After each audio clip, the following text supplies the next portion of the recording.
Mesdames, Mesdemoiselles, Messieurs, bonjour. Guy Marcian Nzamba Boulingi de Congo 7 reçoit aujourd'hui, dans le cadre de l'émission sur la révision constitutionnelle, un homme que nous avions reçu dernièrement sur ce même plateau de Congo State, dans le cadre de la vie associative, un homme qu'on a appelé Monsieur Jean-Claude, qui est le représentant ou encore le président de la Ligue Restore Life. Mais aujourd'hui, nous le recevons sous une autre vision, une autre étiquette. Il arrive ici sur le plateau de Congo State comme étant un Congolais, un simple Congolais, un Congolais ordinaire, qui veut donner donc sa vision des faits autour du débat constitutionnel qui se passe actuellement à des milliers de kilomètres des États-Unis. Monsieur Jean-Claude, bonjour. Bonjour Guy. La première question qui me vient à l'esprit, comme toujours, Monsieur Jean-Claude, serait celle de savoir que représente pour vous la Constitution et quelle est votre définition de la Constitution en tant que Congolais.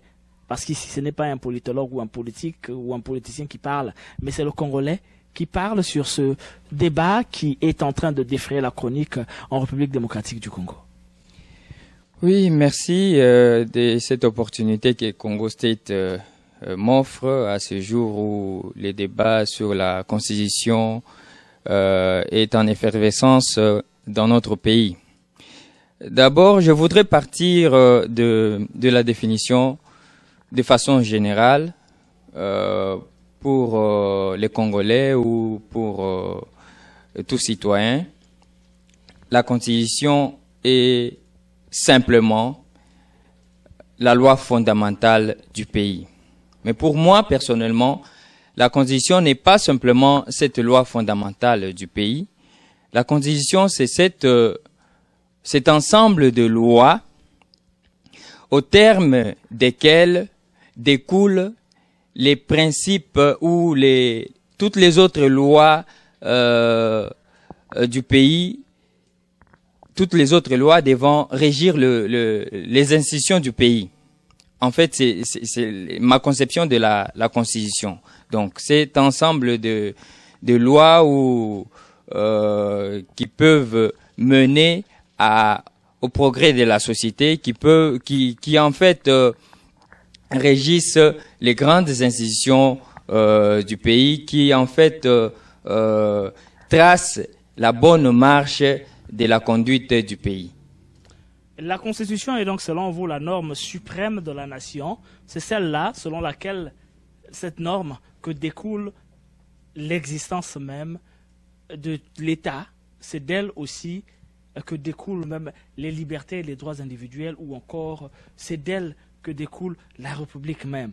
Alors, Monsieur Jean-Claude, nous avions dans l'introduction énoncé et donc la possibilité de changement ou de révision constitutionnelle. J'étais donc tenté de vous poser la question de savoir comment peut-on aujourd'hui envisager la révision de la Constitution en République démocratique du Congo. Pensez-vous qu'il est nécessaire ou pensez-vous qu'il est possible actuellement, en l'état actuel des choses, de parler de changement ou de révision de la Constitution en RDC? Personnellement, je pense que non. Dans les stades actuels des choses en République démocratique du Congo, sinon dans cette période où on s'achemine déjà vers la fin du mandat du président actuel du pays, en la personne de Joseph Kabila, on ne peut pas oser ou avoir l'audace de chercher à retoucher à cette constitution. Sinon, cette attitude ou ce comportement ou cette tentative serait de la pure provocation. Pourquoi le dis-je? Puisque la Constitution elle-même dit en l'article 219, aucune révision, je le lis, aucune révision ne peut intervenir pendant l'état de guerre, l'état d'urgence ou l'état de siège, ni pendant l'intérim à la présidence de la République, ni lorsque l'Assemblée nationale ou le Sénat se trouvent empêchés de se réunir. Je prends juste la dernière partie ni pendant l'intérim à la présidence de la République. Je ne dis pas que Joseph Kabila assume actuellement l'intérim de la République, mais la question est simple. Nous sommes en train déjà de s'acheminer vers la fin de son mandat. Est-il possible que Joseph Kabila, que la majorité présidentielle cherche à retoucher la Constitution en ce moment? Je ne pense pas qu'il y ait un besoin urgent, un besoin opportun de pouvoir le faire actuellement. Parce que si cela était nécessaire, ils auraient pu dire, OK, juste après les mandats, les élections de Joseph, ils auraient pu opérer, chercher à retoucher, chercher à réviser cette constitution. Mais maintenant que nous approchons la fin du mandat de Joseph Kabila, les voix s'élèvent pour dire non, voilà, il faut retoucher la constitution. Et je sais moi, et tout Congolais le sait bien, que l'article qui est visé, c'est l'article 220. C'est l'article 220, en fait, qui voudrait à ce que l'on puisse prolonger la durée des mandats du président de la République. Et c'est ça, là où le bas blesse. Donc, aujourd'hui, si la majorité, si ceux qui sont au pouvoir, si les régimes même qui est en place voudraient qu'on puisse réviser la Constitution, qu'on puisse changer, modifier la Constitution, en fait, l'objectif pour eux, c'est revoir, en fait, l'article 220 de la Constitution. Et là, les Congolais disent non, absolument non. Les Congolais disent non, selon vos propos. La Constitution, qui est le socle même ou la Bible de la République, parle des dispositions où la Constitution peut être revue. Les articles 218 et 219 donnent l'opportunité non seulement au peuple congolais, au président de la République, mais aussi au Sénat ou encore au Congrès congolais, un droit de saisine pour une certaine éventualité à la révision de la Constitution congolaise. Mais vous êtes en train de dire non à la révision, non. Pourquoi vous pensez que la Constitution ne peut pas être révisée alors que les dispositions constitutionnelles disent qu'elle peut être révisée? N'est-ce pas là aussi une façon de vous mettre en faux contre les dispositions de cette même Constitution que vous êtes en train de défendre? Tout à fait. Les dispositifs prévus dans la Constitution sont bien clairs. Clairs pourquoi? Parce que d'abord, partant du préambule, plutôt de l'exposé des motifs de cette même constitution congolaise. Si vous le permettez, je peux lire le point 4. Tout à fait. Le point 4. Où nous voulons avoir beaucoup plus d'informations, beaucoup plus de précisions sur ce qu'est la constitution et qu'est-ce qui peut faire l'objet de la révision, qu'est-ce qui ne peut pas être fait à l'objet de la révision. Donc vous pouvez allez-y, éclairez-nous. Oui, je disais, dans l'exposé des motifs de cette même constitution, au point 4, il est dit ceci. 4. De la révision constitutionnelle. Pour préserver les principes démocratiques contenus dans la présente Constitution contre les aléas de la vie politique ou les révisions intempestives, les dispositions relatives à la forme républicaine de l'État, au principe du suffrage universel, à la forme représentative du gouvernement, au nombre et à la durée du mandat, à la durée des mandats plutôt du président de la République, à l'indépendance du pouvoir judiciaire, au pluralisme politique et syndical, ne peuvent faire l'objet d'aucune révision constitutionnelle. C'est clair. C'est clair comme l'eau limpide. C'est clair. C'est tout à fait clair. La Constitution est protégée. Et même si on doit rentrer au niveau où, comme je le disais tantôt, de l'article visé, l'article 220, qui dit ceci.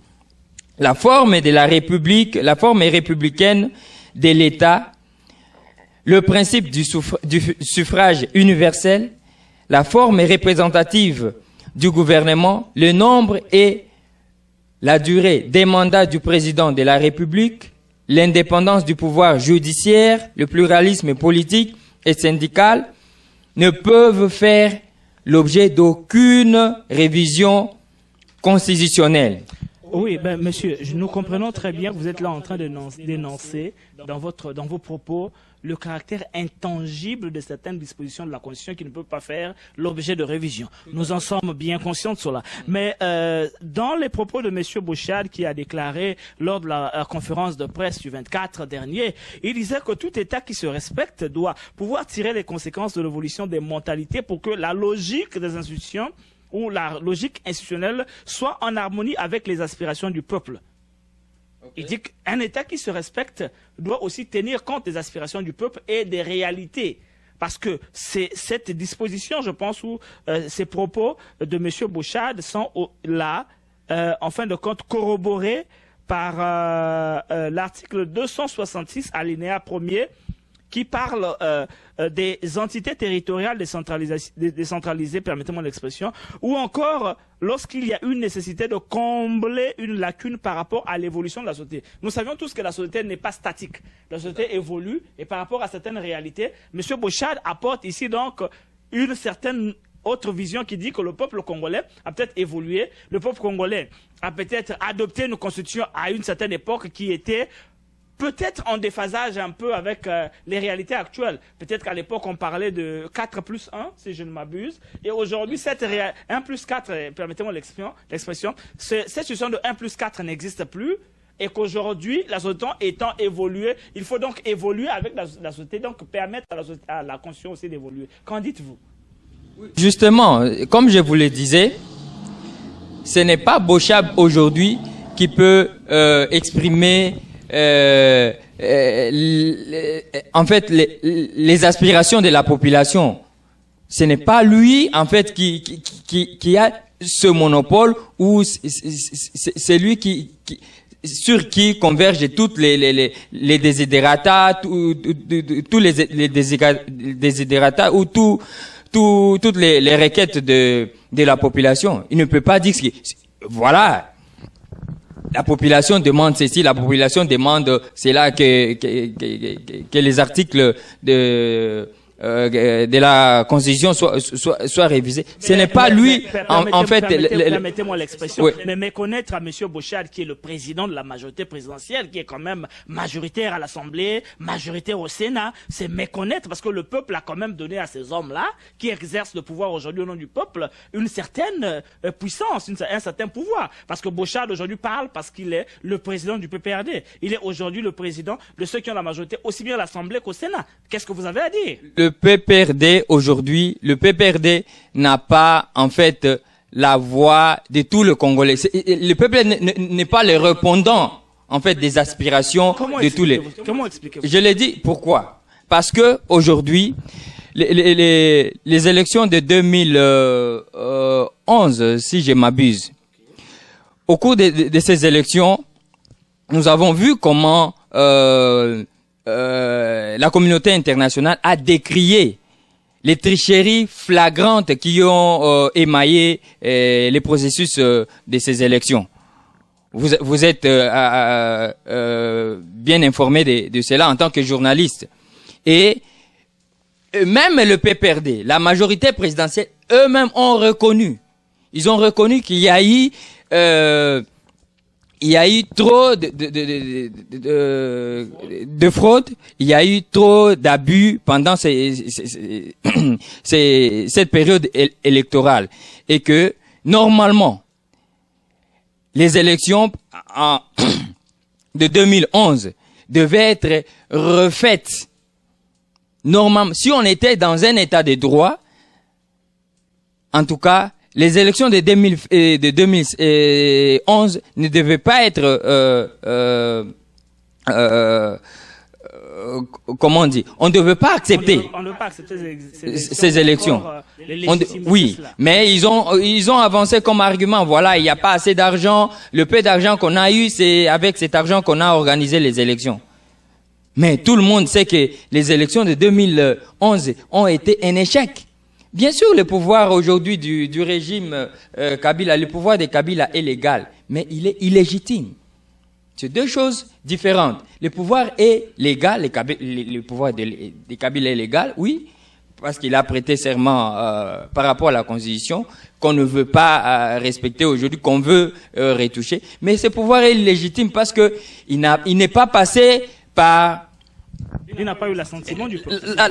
L'assentiment de la majorité des Congolais. Expliquez-moi, comment pouvez-vous dire que les Congolais n'ont pas accepté un pouvoir si ce Congolais-là n'ont pas réagi? Parce que nous n'avions pas vu des manifestations des Congolais qui vont dans le sens de dire que le pouvoir de Kabila est légitime. Parce qu'aujourd'hui, il n'y a pas de mouvement dans ce sens. On décide le mouvement des combattants qui s'agitent en direction de l'Europe, je suis étonné du Canada. Je suis étonné que vous n'en ayez pas la connaissance, parce que au niveau même de la communauté internationale, au niveau même du gouvernement américain, il y a eu des voix qui se sont élevées pour dire non, voilà, il y a eu trop de tricheries pendant les élections. Je voudrais vous arrêter un moment pour vous dire que la République démocratique du Congo est une république indépendante et souveraine.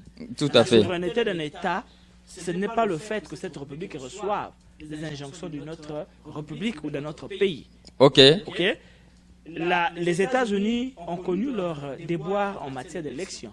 Nous nous rappellerons tous de ce qu'il y a eu avec l'élection d'Al Gore et de Bush, oui. Ça, je le sais. Mais pourquoi je le dis? Parce que les observateurs internationaux et les observateurs de l'Église catholique qui étaient sur place pendant que les élections se passaient, ils ont donné leur rapport pour dire, et même la MONUSCO à Kinshasa a fait rapport pour dire, voilà, ces élections ici, les voix que a eu Monsieur Joseph Kabila ne sont pas des voix vraiment que eux, les observateurs et l'Église catholique et la MONUSCO ont pu récolter pendant ces élections, pendant ces processus électoraux. C'est pour dire en fait qu'il y a eu trop d'irrégularités. Monsieur Jean-Claude, nous n'allons plus revenir sur une élection qui a été faite, qui a été légitimée par la Cour constitutionnelle. Là n'est pas le problème. Oui. Le problème aujourd'hui que nous sommes réunis ici, c'est de parler de la révision constitutionnelle. Et je veux donc repartir sur les dispositions donc de l'article 218, alinéa 2, qui parle du bien fondé de la révision qui doit être soumise au Congrès, au Sénat et à l'Assemblée nationale pour approbation, et ceci selon les critères qui sont reconnus par la Constitution elle-même. Pensez-vous qu'aujourd'hui je reviens encore sur la question, qu'il est bien fondé de parler d'une révision constitutionnelle en République démocratique du Congo? De façon succincte, je dirais que non. Je vais encore relire parce que vous m'avez pas laissé assez de le temps.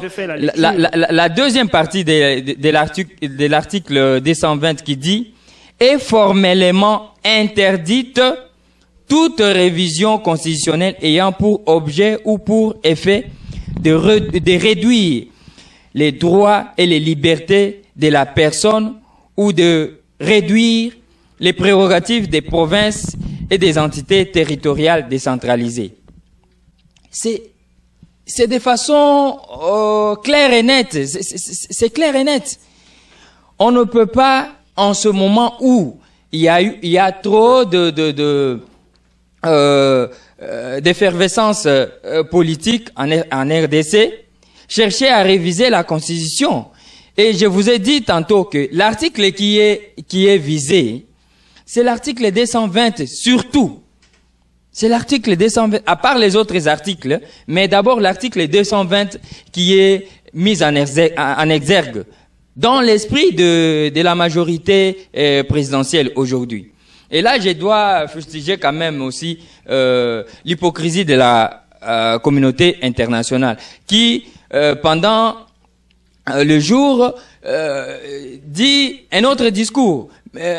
Et la nuit, c'est encore un autre discours qui... Cette même communauté internationale est celle-là qui est en train de se mettre chaque jour un peu plus au chevet de la communauté congolaise. Parce que nous nous rappelons bien sûr que M. Obama, président de la République des USA, a envoyé un émissaire au Congo démocratique pour rappeler au président de la République qu'il n'était nullement besoin de changer les données constitutionnelles pour lui permettre un éventuel mandat. Ou encore les propos, si je peux me permettre, si je peux les retrouver ici, où M. Obama a déclaré, il y a 2 jours de cela, que l'état de droit, c'est aussi le fait que le dirigeant ne garde pas le pouvoir éternellement. Si vous avez les mêmes dirigeants tout le temps, vous n'avez plus d'idées nouvelles et le respect de la loi va en diminuant. Ça, c'est Barack Obama qui le déclare le 29 juillet dernier. C'est donc dire que la communauté internationale est vivement ou très sincèrement concernée sur ce qui se passe dans notre pays, la République démocratique du Congo.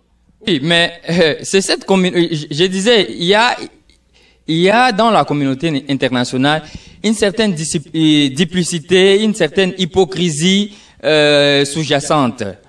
Pourquoi je l'ai dit? Parce que ça, ce sont des déclarations des gouvernements entre gouvernements. Un gouvernement, le gouvernement américain qui déclare. Ce ne sont que des déclarations.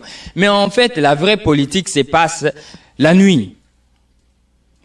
Cette même communauté internationale qui souffle pour la paix pendant le jour, dire voilà, il faut pas, Congolais, politiciens congolais, vous qui êtes au pouvoir, faut pas toucher à l'article, à la Constitution, voilà, il faut respecter ceci, cela. Mais c'est cette même communauté internationale dans laquelle on peut voir les multinationales qui soutiennent les guerres à l'est du pays. Ça encore, c'est aussi à démontrer.